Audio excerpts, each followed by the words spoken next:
FTW. You mad?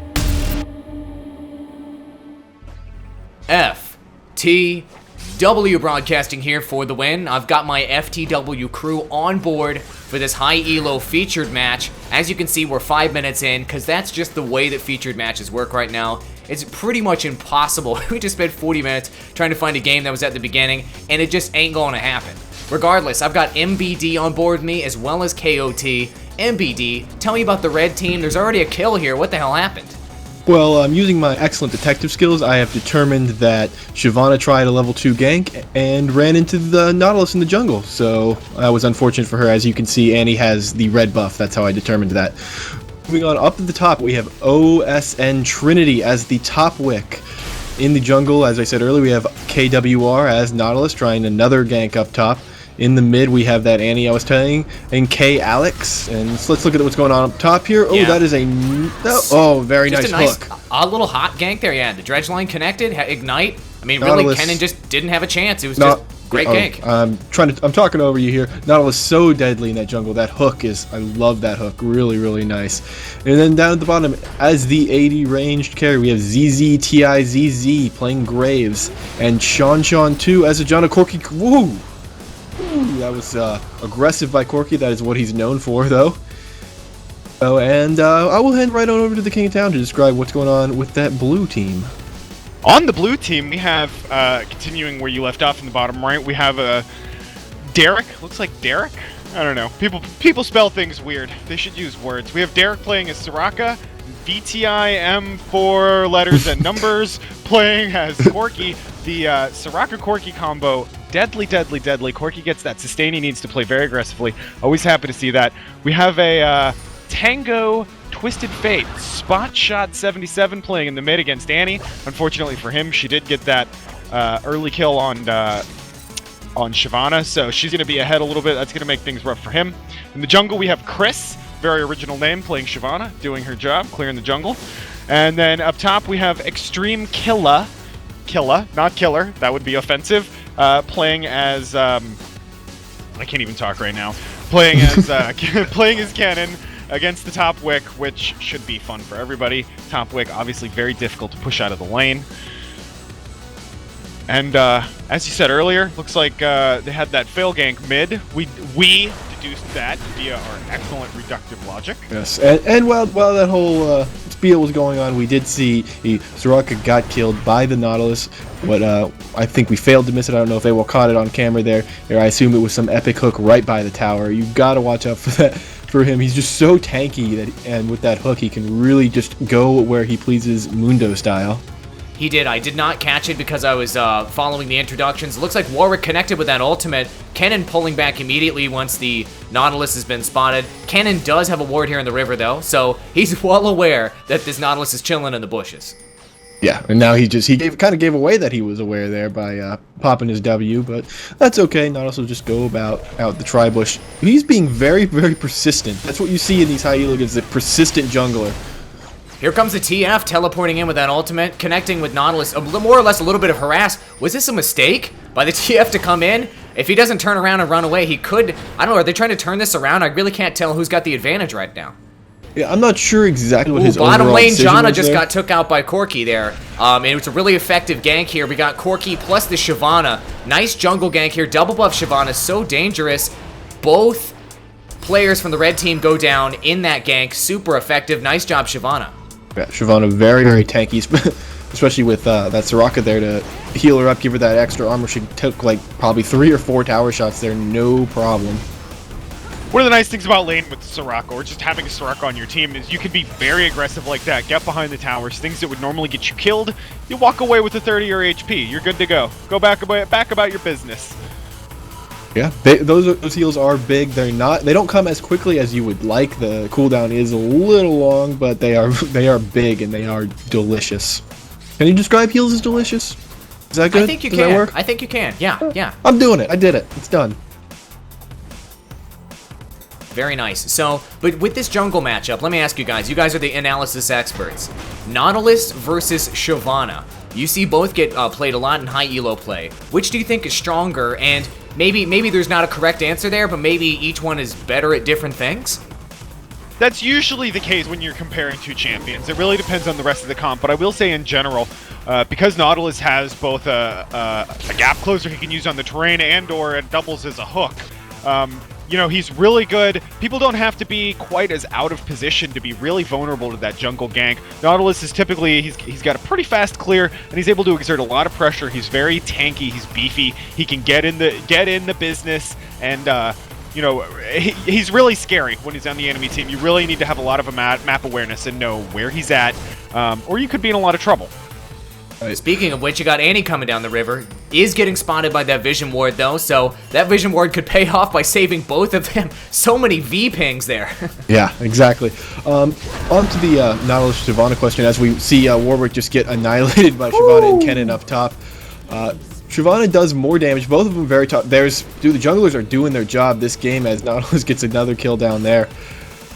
Shyvana and Nautilus both very, very tanky.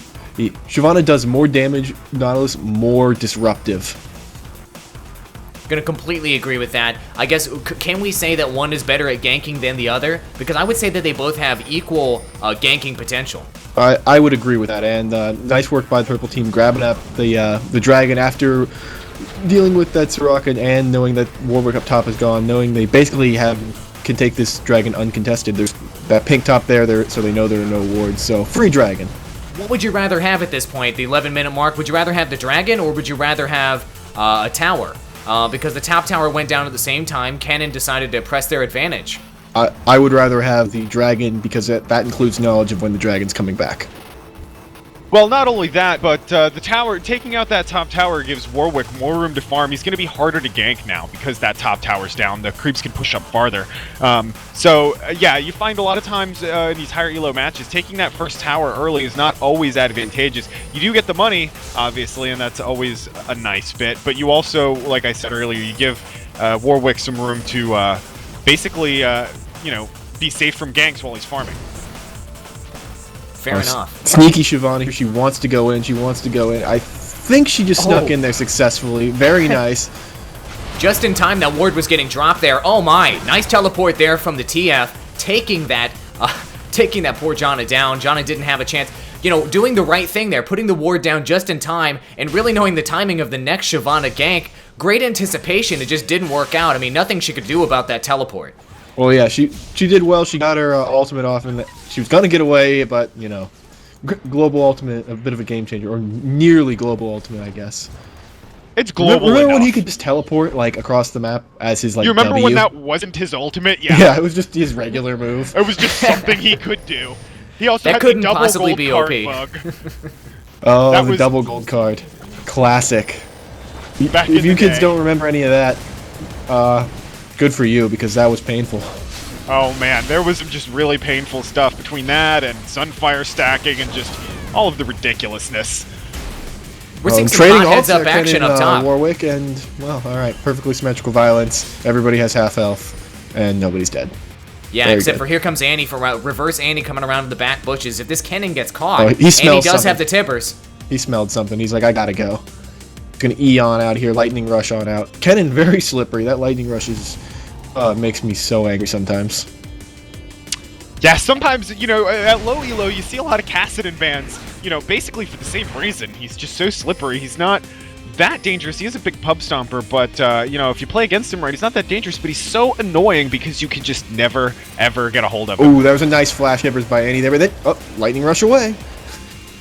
It's almost Rocket equivalent to heel, a very troll nice. pull. Look at that flash attempt there, the ultimate. He connected! Nautilus flash ultimated there to connect with that one to pick up that kill. Wow, that was bold, picking up that Kennen. Maybe he got a little slash taunted by the Kennen escapes.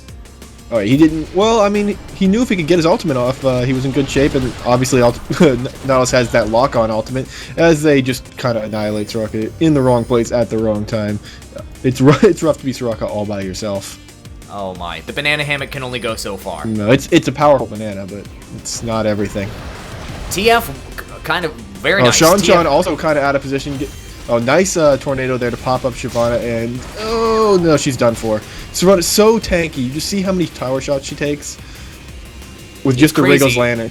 Would you say that Shyvana is equally as tanky as the Sad Mummy, or a little less?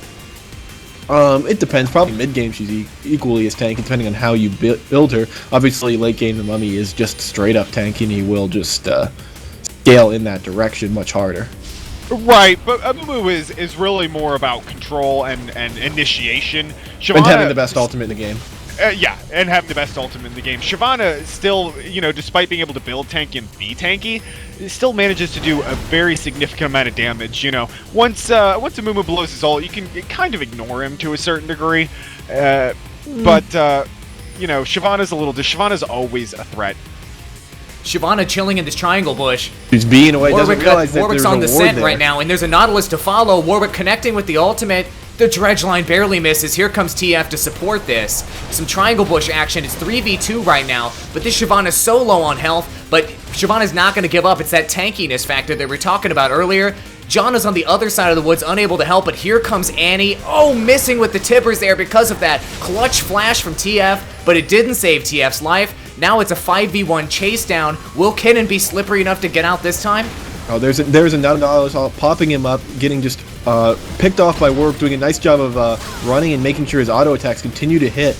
A lot of players, especially lower elo players, myself included, will not do that properly. It's a skill you want to look at to watch how you play and watch that.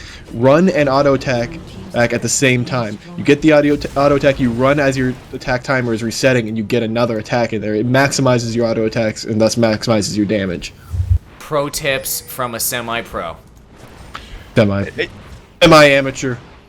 Semi-amateur. A nice little tower exchange there. Blue team still up on towers by 2. They knew everything was going down in the top lane, and it really was a good decision by this Soraka Corki combo. We're just deciding, I'm gonna push my lane. I'm gonna get a tower out of this, despite the fact that my team is getting rocked in the top lane. Right, absolutely, and it actually puts them ahead on gold right there. So there is that. Sometimes it's all about decision making and realizing that, yeah, maybe you want to run all the way across the map to maybe help your team, but what will actually probably happen is that you'll trickle in at the last minute, and then you will also die. Isn't everything in this game decision making? I mean, obviously Marine like Micro can really help you out, but really the decision making is really what everything boils down to. Yes. Once you get at least the basic grasp of your character and you're playing mid elo. If you're base checking bushes that have all five of the opposite team in there, it doesn't matter how good your micro is or how good your mechanics are. I like that. I just see a bush and I just want to put my face in it. It's so tantalizing. Bushes do smell and taste delicious, so for just like heels. Just like heels. Yeah, there you go. Maybe a little sexier. He brought it back, a callback, I believe they call that. Yes, very good. Thank you very much. We'll be here all week, ladies and gentlemen. Alright, so red team, like we were talking about earlier, they knew the timing on the next dragon, but they've got all sorts of blue players in the midst. Blue deciding to pull back, now pinging the crap out of the Baron. Red team, you have colorblind mode on? Is that what's going on? I do have colorblind mode on. That's it's nice easier of you. for our viewers to understand who is who. This Soraka's in serious trouble getting ignited, flashing out of there. Very nice Soraka move.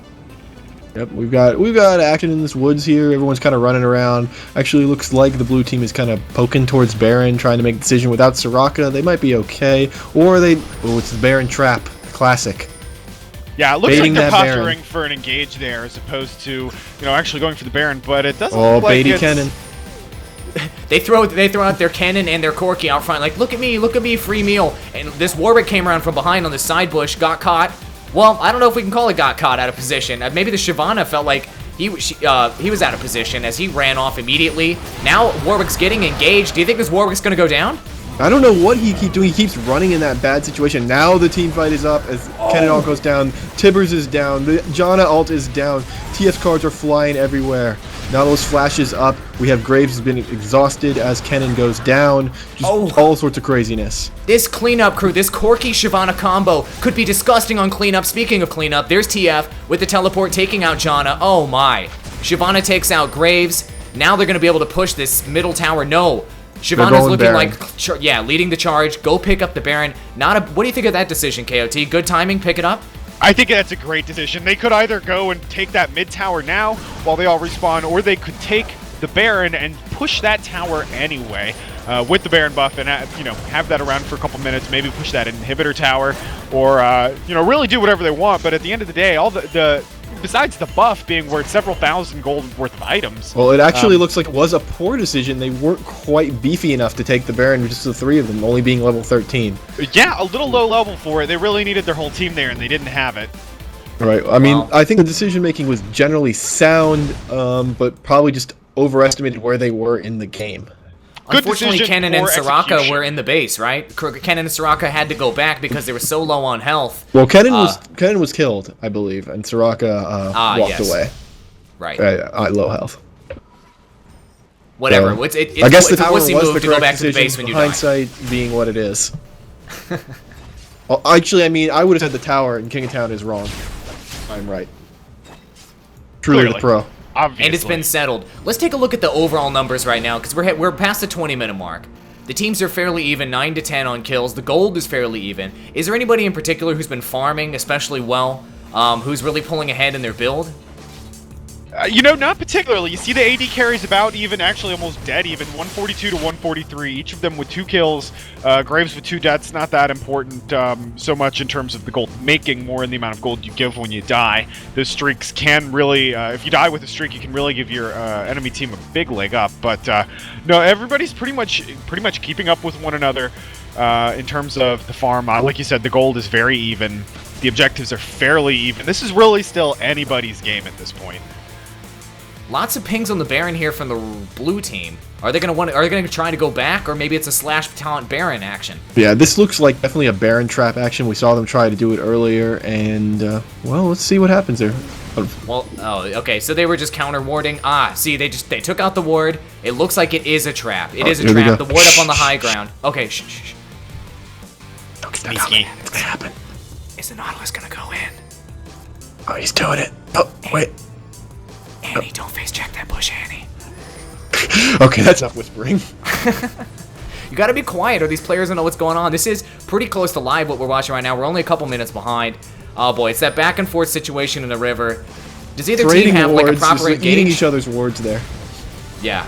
Yum, yum, yum. Your ward was tasty. And they- there's they Nautilus with the dredge line. And now Shyvana jumps right into the middle of that red team, starting this engagement. This is going to be a huge team fight. Oh my! Red getting melted there with that Kennen ultimate. Annie dies immediately. Did Tibbers even get dropped? Double kill by Kennen. Did you even see Tibbers get dropped, or did Annie just get bursted? No, I saw her go down, and Tibbers is on cooldown. It just didn't last very long. There's that burst from the Kennen ult, and she got twisted faded pretty good. Yeah, I'd say so. This huge burst there. Just a nice engage by Shyvana overall there. Gotta give her that. You know, I have to say, what I really think is going to work in the advantage of the blue team here is that I feel like that their team scales a bit better towards the late game. Corki basically turns into a hyper carry.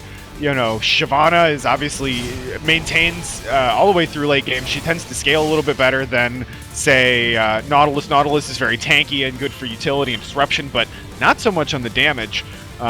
Warwick tends to fall off late game, and you know, Graves can keep up, but he's not a hyper carry like Corki. So, you know, I think as long as this blue team builds some magic resist to deal with Annie and all of her burst, I think they're gonna be just fine. Yeah, I would tend to agree with that. I think definitely the blue team has probably the stronger late game, but we'll see if We're we not get there to yet. that. We're not there yet, but Yeah. team fights like that will definitely make sure that we won't get there, and the red team won't win anyways. Listen, we gotta clarify that. I mean, I'm not suggesting that you're writing off Graves here. Certainly, he's not the uber hyper carry, but Graves is a very strong carry late, even mid game late game. Yeah, So I'm Graves not is a gonna write beast. him off at all. He's just saying he doesn't hyper carry like Corki does, and I only half agree with that. Whew! Corki got burned there on the tower. Now this Nautilus is essentially going balls deep. I think Soraka and TF sort of need to pull back. Well, here comes Shyvana, gonna try to interrupt the situation. Shyvana ult jump there, got interrupted by that tornado. Wow, blue team is getting completely melted. Shyvana did pick up the kill on Warwick. Now Graves was able to finish off Soraka. This is amazing engagement. Kennen has been super effective in these team fights. Yeah, he's doing a great job of popping his ultimates at just the right time, flying right out, coming in with extra pokes. Shyvana chasing down here. So it looked like it was the right the right engage for the red team there. Tibbers came down. There was a big explosion with Graves' ultimate, but in the end, it looks like it was even. The tankiness of Shyvana and just the positioning of Kennen really pulled it off there. So they did right. They did right by taking out Corky nearly immediately, and I think that's the only thing that made the fight even. If Corky had stayed alive, obviously he would have just ripped up the red team, as he is apt to do. Well, and you can't underestimate the amount of damage the Twisted Fate'll put down. Twisted Fate, the other nice thing is he's got that stun on a very short cooldown. Granted, he does have to lock the gold card, but he's able to put a lot of stuns down in the middle of these team fights, unlike Annie, who basically gets one, maybe two if it's a protracted team fight, but all in all, I feel like his utility is overall better.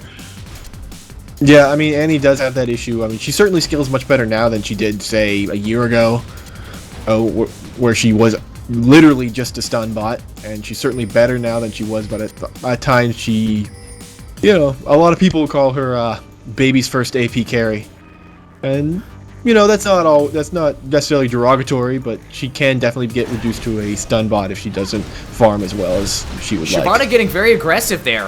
Is that going to be a poke and then a pull out? Very good decision by the red team to move away. Kennen was there in the flank, ready to move in, so good decision making, not to mention Warwick was split off in the top lane. If Blue would have dove there, that might have been a good time to pull off a team fight. I feel like they would have come out ahead, but I guess they didn't know about Warwick's positioning in the top lane. And they were thinking about Baron, they started it and then they changed their mind, and they see the red team this ward here is a great, I love this position for a ward, this one here and this one over here. They're just basically, they can see the red team completely. Yeah, that's very nice. I mean, we've said it before, and I'll say it again. Wards win games. If you know where your enemies, the opposing team is at, even if you know that there's just one member split off somewhere, that can really give you the confidence to make a good engage 4v5 or 3v2 or whatever it may be, and really just give you the upper hand. It can also, you know, prevent you from doing silly things like face-checking bushes with all 5 of your opponents in there. The bush! So is it Blue Team's objective just to burn this? It looks like they are going to actually try to pick up the Baron. Here's the entire red team going to attempt to steal. The flash in there from Nautilus. Oh my god, it was a steal. Red team got the steal. Can they take advantage? Nautilus got burned immediately. Red team needs to get their asses back and go back to the base and heal up and just relish in the fact that they got all that cash themselves and that nice little buff. Yeah, sacrificial steal by Nautilus. Very, very nice timing on the flash smite there. You gotta love a good Baron steal. Gotta love it. Very nice work. Great work. Nautilus, I gotta say, Nautilus is worth his weight, even if it is a very, very high number this game. With 6, 2, and 5, almost all those gank attempts have been effective. Really was that shaping a fat up joke? to be. It kind of was. I guess. Is Nautilus a robot or something? I don't know. I don't know if Nautilus, robots care. I'm pretty sure Nautilus he's is some a kind robot. of sea monster. So I probably wouldn't give him too hard of a time. He might already have weight issues, but he's not the sort of guy that you want to make angry.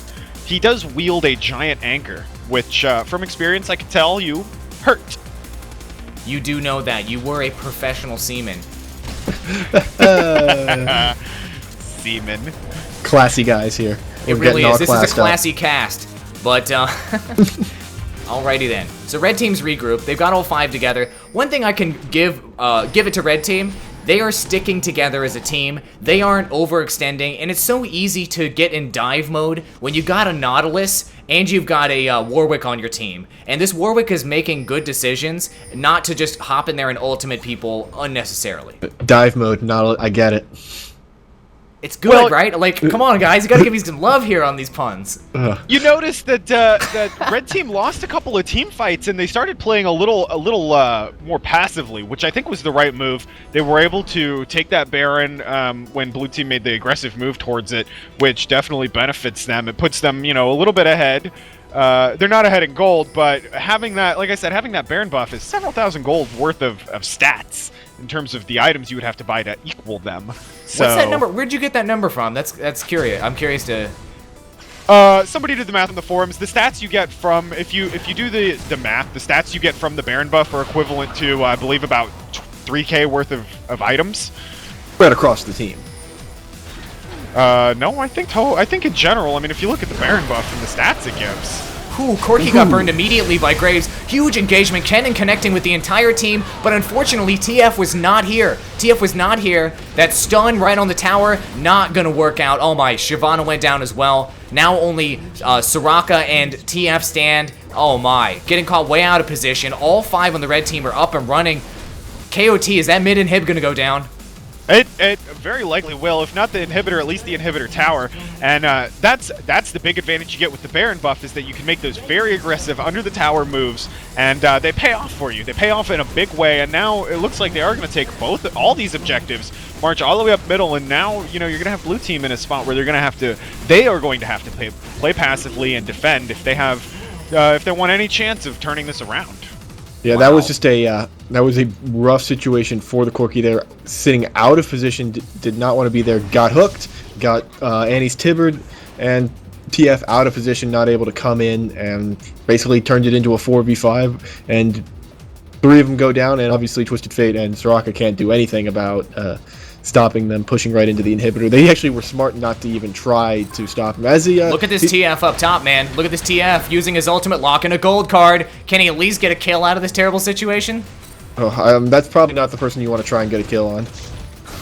It isn't, but we just missed a kill there from Corky. Oh no. Warwick chasing down the TF. I don't see how he's going to get away from Warwick. This is the situation that Warwick was created to succeed in. Yes, indeed. Picking up that kill on TF. TF got a little greedy there. He was very close to securing that kill.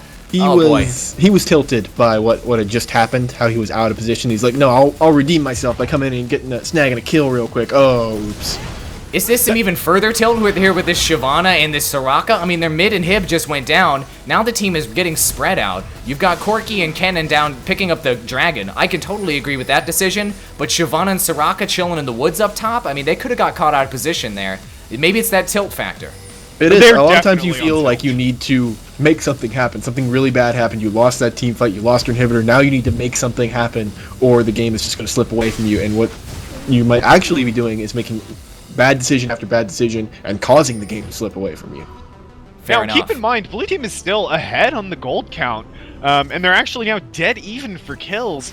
The game's not over. They just have to be wary about this middle lane. It's easy for them to lose track if they get involved in a big standoff somewhere. It would be easy for them to lose track and have supergroups push in here and make your life difficult. So you do have to worry about base defense, but that's more about your objectives and guarding your objectives as opposed to not being able to win team fights anymore. They're still in a position they could very easily, by winning the next team fight, take the red team's middle inhibitor and even things right up, actually maybe be ahead just because of how close the gold count is right now.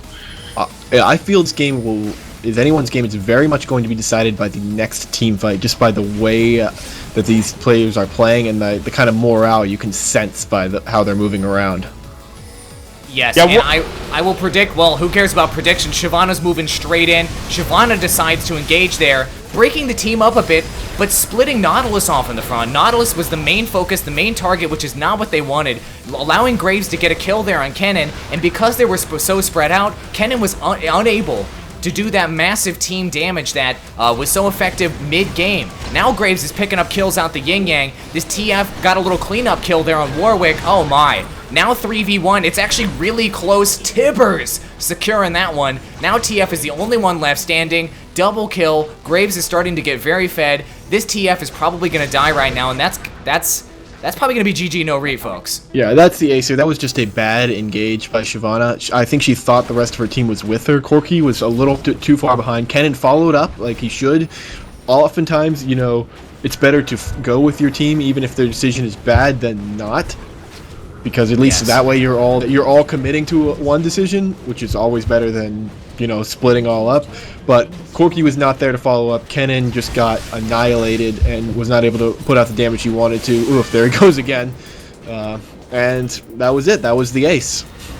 No reason not to at that point. But I will say, you tend to see that quite a bit with champions that have some kind of mobility, like Nocturne, Shyvana, sometimes Corky if they're being extremely aggressive. They don't realize just how long it's going to take their team to follow up on that engage. And even though Shyvana was able to get out of that alive, at least initially, nobody was able to, the rest of her team was not able to capitalize on any kind of disruption or any of the damage that was really going on, and it really turned into just a very sloppy engage, which became an ace. She didn't have to do that. They weren't as behind as they felt like they were at that moment. That was sort of a desperation move, and I think it was that tilt factor. One thing, my number one factor of the game is team coordination. And one thing I'd like to point out, the red team made the right decisions of when to dive. There was that mid-game situation when there was a team fight at that middle tower and it ended up being fairly even. Red team could have dove in that situation, but they decided not to. They waited till late game when they had the Baron buff, and then they dived the middle tower, and they only wanted to move in situations where they really had the advantage. The number one clutch play in this game, in my opinion, definitely has to be that steal on the Baron from Nautilus, which I felt like that snowballed that more or less moral victory, which put the blue team on tilt. I mean, that was a huge play, and the tilt factor was definitely apparent. I have to agree 100%. I really feel like I have to say that if the Baron had gone the other way, then the match probably would have turned out with the opposite results. That was definitely the cornerstone moment in the game, and without the Keystone Baron buff there, the whole arch fell, and it ended up with a red team victory. Alright, fair enough.